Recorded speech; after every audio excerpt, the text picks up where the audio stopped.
love this movie. We just watched it at the BNI about 2, maybe 3 nights ago. We were like, hey, you want to watch this movie? Let's say watch it. And like, oh, what a great movie. Black and white, classic stars. Robert Mitchum and Shelley Winters.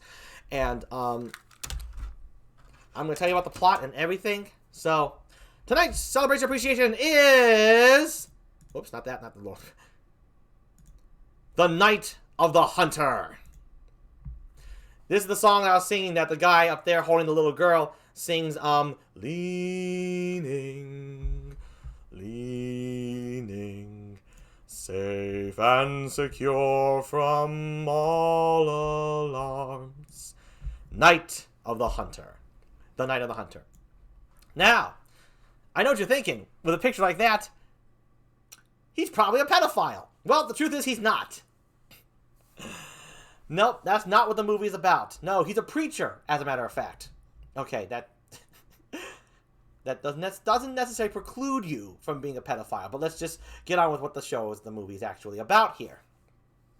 The film itself starts in small towns, and it kicks off with a dead body of a woman, a widow, an old widow. The preacher in the film, played by Robert Mitchum, is the villain, and he kills widows and takes what money they have, and then he goes on killing more and more and more. And no one suspects him because he's a preacher. This is not spoilery. This is right from the beginning. And he has on his knuckles love and hate. In other words, literally the words L-O-V-E on one hand, H-A-T-E on the other for love and hate. This is the movie it came from. Those of you who may be familiar that may have spoofed it or whatnot, this is where that love-hate thing came from. The Night of the Hunter. And the movie itself is fantastically shot. It's a beautiful movie. Well acted. Yes, Chia, that's where it came from. This is the movie where it came from. Love and hate on the knuckles. And so the movie, the lead kids are the characters. There's a girl right there, and she has an older brother. And the story goes that this killer's on the loose. Harry Powell. Harry Powell's his name in the movie. The actor's name is Robert Mitchum. Harry Powell gets sent to prison for stealing a car, not for murder. They don't have him on that one. He used a little switchblade to kill them. So he's in prison. He gets in prison from the start of the movie. Then it progresses to the father of the 2 lead children, and he had robbed a bank and stole $10,000 in cash, and he needs to find a place to hide it. And he wanted to steal the money so his children wouldn't grow up poor. Not very smart, but that's just how he did it. The father gets taken to prison, the same prison that Harry Powell is in. And Harry Powell heard why the father was locked up for stealing the money. And Harry wants to try and coax it out of him where he hid the money. But the father never gives it up. So, and then the mother, played by Shelley Winters, the mother of the 2 children, is left a widow taking care of them. A widow. Harry Powell looks for widows. He gets out of prison because he just stole a car. And guess where he's headed? Into town where the kids are and the mama. And that's how the story progresses. The kid, particularly the brother, it has his wits about him to take care of Pearl, his daughter. John is the older brother, Pearl is his sister. And he has to take care of her. And then the preacher comes in, Harry Powell, singing beautifully. And that's where the movie continues. Harry wants the money. His plan is to wed and woo the mother of the children. The father was hung in prison. He was executed by a hanging because he killed 2 people to rob the money from the bank. And that's the premise of The Night of the Hunter. Now, it's done in a way where it's like the children are the protagonists. You follow the kids, and it's like they're a force of good and innocence and beautifully done, and he's just a force of evil. There are moments where he just acts out like a total maniacal maniac, and sometimes where he growls like a beast, like just use to simplify, just not simplify, just to show just how evil this guy is. Literally, it's like good and evil are fighting in this one. The kids are on the run from him at some point, and it's just a thrilling chase in its own right, and he's hunting them because he wants to know where the money's hid. He believes the father entrusted it to the children, and not the mother. He tried talking to her, but he really believes it's the kids who know. And in truth, the kids are the only ones who know. You know that from the beginning. Both kids know where the money is hid. The $10,000. And that's all he's after. But as you watch the movie, it's not just about greed for this guy. He likes to kill to get the money. He hates women, and he hates kids, He hates everybody. He doesn't just kill women. He sometimes kills men, too, just to get their horses so he can go move along and steal their stuff. And, like I said, the lighting is good in this. I mean, like, really, it's really nicely shot. There's a later character, an older woman who takes care of children who comes in. She's a fabulous character, a great counterpoint to the menacing Harry Powell. And so he trucks through the film, just goes through it, and just hunts and hunts and hunts. And it's just like he's like a force of evil that just can't be stopped. And it's well paced. It's only about 96 minutes. And it's captivating. Every actor pulls their weight in this, especially, in my opinion, Robert Mitchum as the titular villain, Harry Powell. And it's engulfing and engrossing. And it certainly makes you really care about the kids. The kids do a great job. And Chia says, I always liked villains that are pure evil. Oh, this guy's as evil as it gets.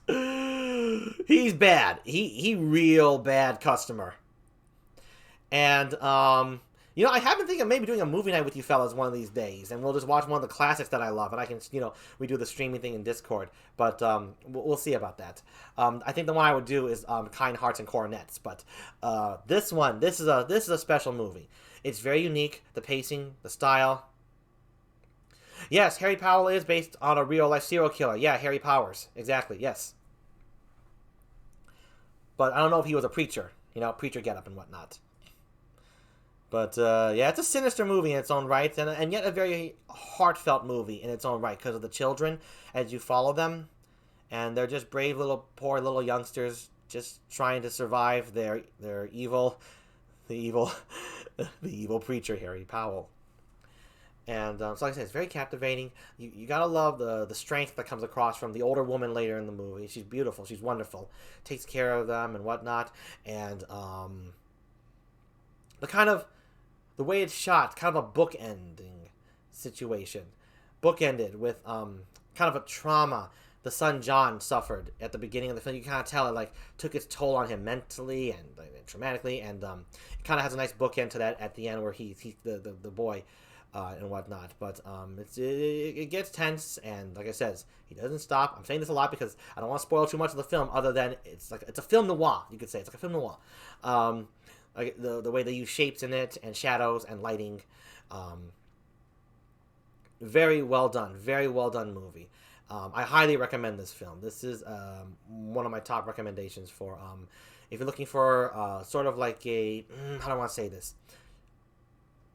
A spooky kind of eerie film in its own right. Could be considered horror, but not without any blood and guts. Just a man haunting you and wanting to kill you for your money. Child or not, this guy will kill you. So, The Night of the Hunter, people. This thing is quite a ride. As well as very well paced and drama. It's not like it's thrilling, right? It's subtle. It's the classic kind, where it's just slow paced character development, and you just gotta follow and hope for the best that these kids make it out of this, because, oh yeah. Once he gets the money, he's killing everybody. So he's one of my favorite movie villains I think I've ever seen. So many dimensions to him. Even though he's pure evil, they show many facets to him. He's charming. He's intelligent. He's crafty. He can lie very well. He can also tell a good story. He can hold a little girl and she won't mind whatsoever. He can also be a downright beastly of a person, like a beast, and a maniac, and borderline just kind of like that, but not that obvious. It's in bursts. They don't overdo it. It's well done. It's well handled, and that is The Night of the Hunter. He is the hunter, obviously, in the night. So thank you, The Night of the Hunter, for being a wonderful, fantastic film for us. I think the B and I have seen this film maybe 4 or 5, maybe 6, 7 times.